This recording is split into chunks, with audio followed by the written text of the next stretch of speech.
Hi Hunters! Ever since Tide Update 4, when we received the Gogmartian's weapon and armor, there hasn't been much clear confirmation on how different shelling types actually compare in terms of damage. So I decided to run some tests and gather some numbers to see how each shelling type performs, and whether the difference are really as large as Hunter thinks, especially now that we can use all shelling types with comparable weapon stats. I'll be going through the results, showing the testing method, and breaking down what each shelling type does well and where it falls short. Let's take a look.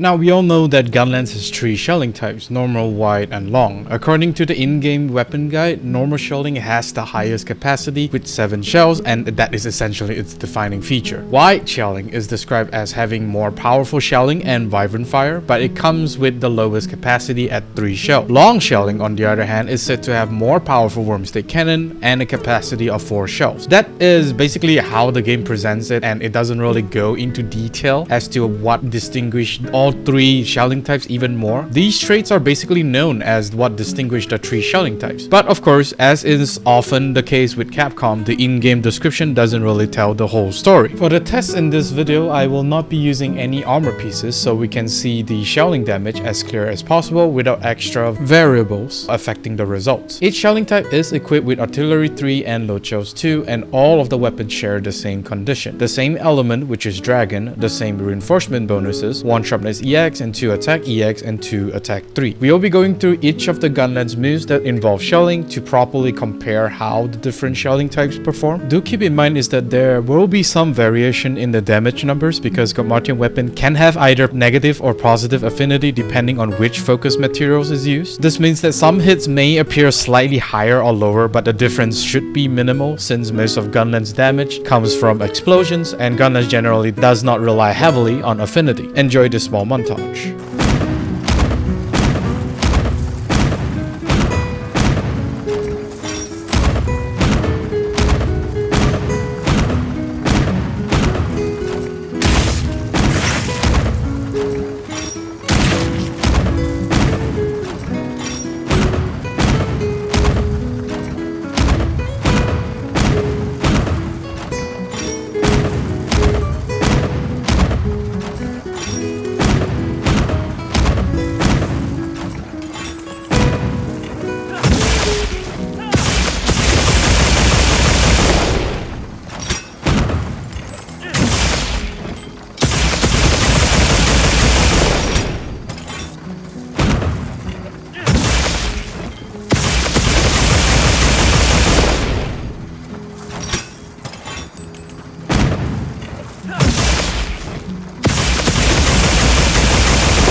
As we can see from the results, normal and white are fairly close in terms of the category they excel at, while long clearly perform best with Wormstate Cannon. Overall, these results generally line up with how the game describes the strengths of each shelling type. That said, long does feels like it falls behind in overall damage output. While it leads in Wormstate Cannon, normal and white tends to pull ahead in most other areas, especially in sustained damage situations. Looking at normal and white, we can see a much more clearly defined playstyle for each. Normal shelling excels at burst fire and Wormstate full blast, both of which are used very frequently during actual hunts. Because of its higher shell capacity, normal is very strong in extended combos and sustained rotations. White shelling, on the other hand, excels in raw explosive damage. Vibrant fire in particular contributes heavily to white's overall damage output and is a major part of its identity. One interesting observation here is that white does not actually have the highest charge shelling damage. However, because white has fewer shells, it naturally cycles through reloads faster, which in practice allows you to reach Vibrant Fire more often. Combined with how strong white's Vibrant Fire already is,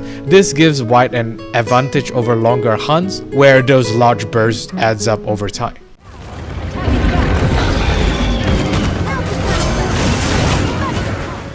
So which shelling type is actually the strongest? To be perfectly honest, more often than not, it's a tie between normal and white.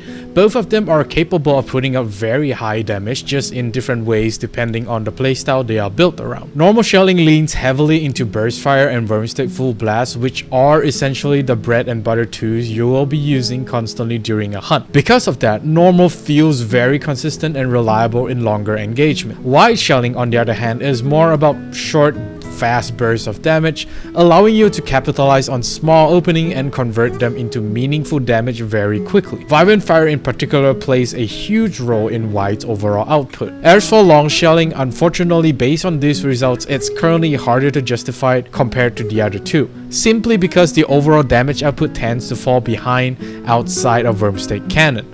So to really answer the question which shelling type is the strongest, honestly it comes down to personal preference and playstyle. Personally, I tend to favor normal shelling mainly because it complements the move I use most often, and the higher shell capacity also gives more flexibility and mobility through moving shelling, which makes hunts feel smoother overall. At the end of the day, there isn't really a right or wrong choice here. Each shelling has its own strength, and hopefully this video helps you decide which one to invest in, especially when upgrading from an Artian Gunlance to a Gogmartian Gunlance, since that upgrade is permanent and require a significant amount of resources to perfect. A special thank you to my channel members and supporters for continuing to support the channel and the content I make. Your support genuinely helps me keep producing build guides and hunt showcase like this. I really hope this video helps you out. Leave a like if you enjoyed it and subscribe if you'd like to see more Gunlance content in the future. Thank you very much for watching, and as always, courage and honor.